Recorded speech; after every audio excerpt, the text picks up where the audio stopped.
누구에게나 잊고 싶은 기억이 있습니다. 하지만 국가 전체가 결코 잊어서는 안 되는 기억도 있습니다.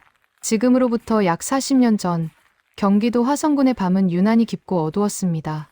가로등 하나 제대로 없던 논길 사이로 자욱한 안개가 내려앉으면 마을 사람들은 서둘러 집으로 돌아가 문을 걸어 잠갔습니다.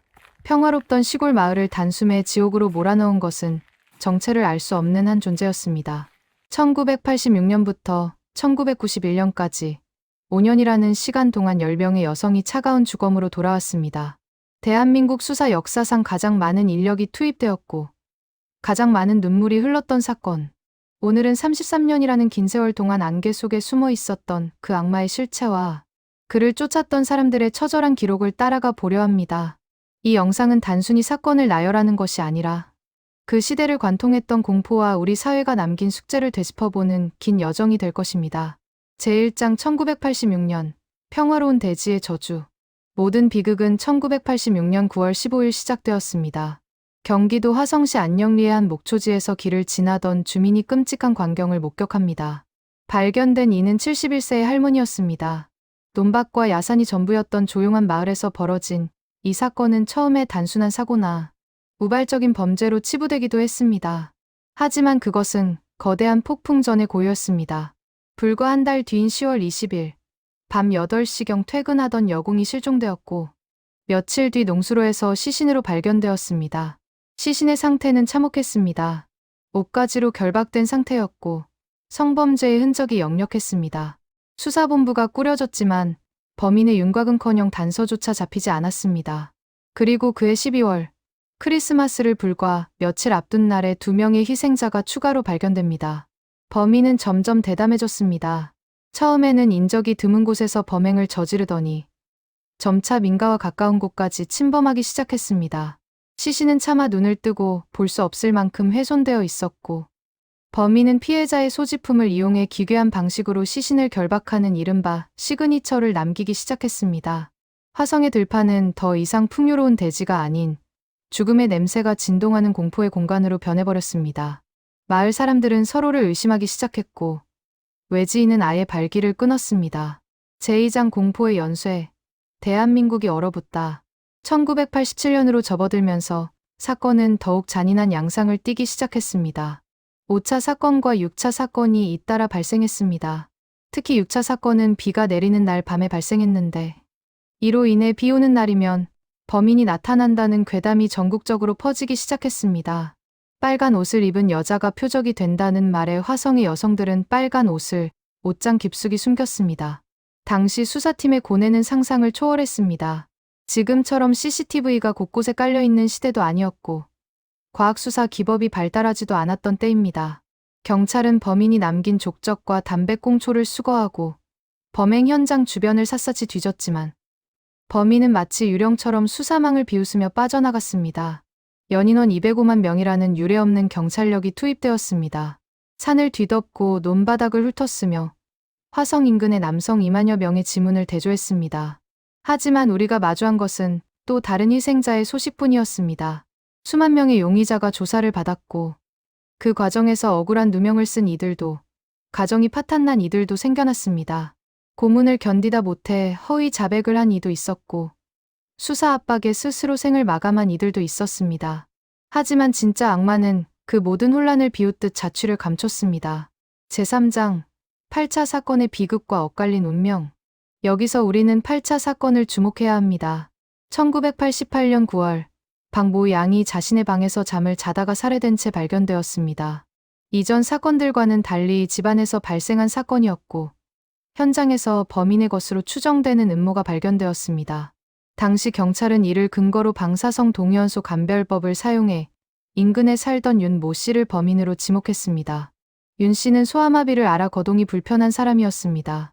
하지만 경찰은 그가 담을 넘어 침입했다고 주장하며 자백을 받아냈습니다. 윤 씨는 대법원에서 무기징역을 확정받고 20년 동안 옥살이를 했습니다. 그가 교도소에서 나는 죽이지 않았다고 절규할 때 진짜 범인인 이춘재는 어딘가에서 그 소식을 들으며 미소 짓고 있었을지도 모릅니다. 이 오파는 대한민국 수사사의 뼈아픈 실책으로 남게 됩니다. 이후에도 1990년 9차 사건, 1991년 10차 사건이 발생했습니다. 9차 사건의 희생자는 불과 13세의 어린 중학생이었습니다. 범인의 잔혹함은 극에 달했고 국민의 분노는 하늘을 찔렀습니다. 하지만 1991년 4월 3일 10차 사건을 마지막으로 화성의 비명은 거짓말처럼 멈췄습니다. 제사장 살인의 추억, 그리고 멈춰버린 시간. 범행이 멈춘 후에도 수사는 계속되었습니다.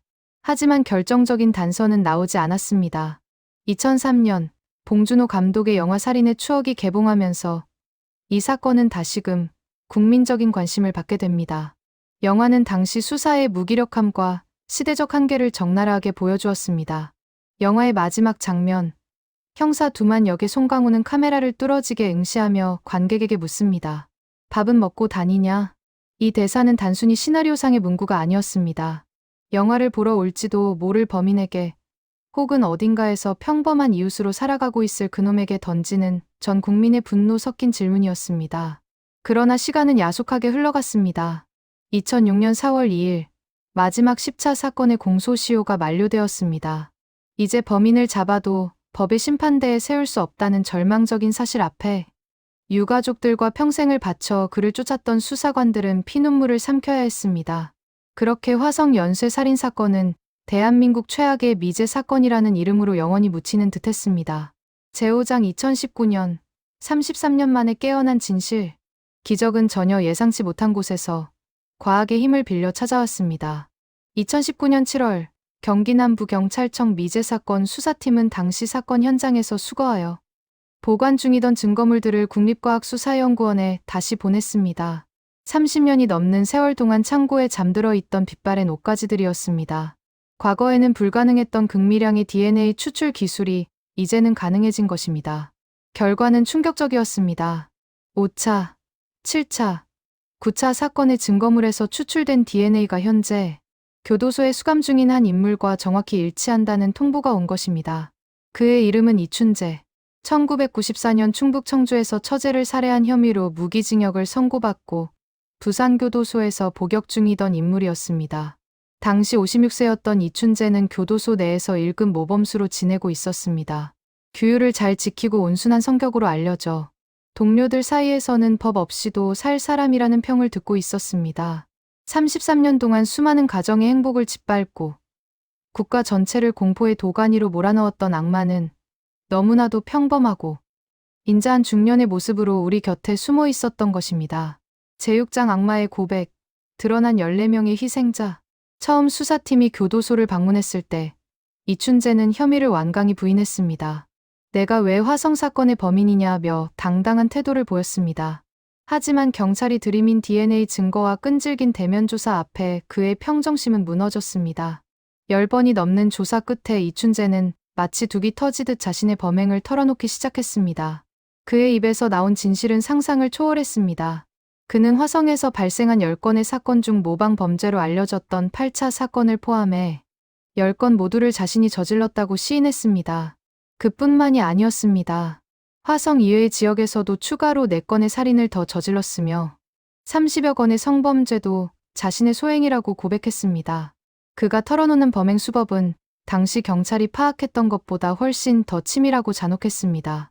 그는 피해자를 사냥감처럼 노렸으며 범행 후에도 아무런 가책 없이 일상으로 돌아갔습니다.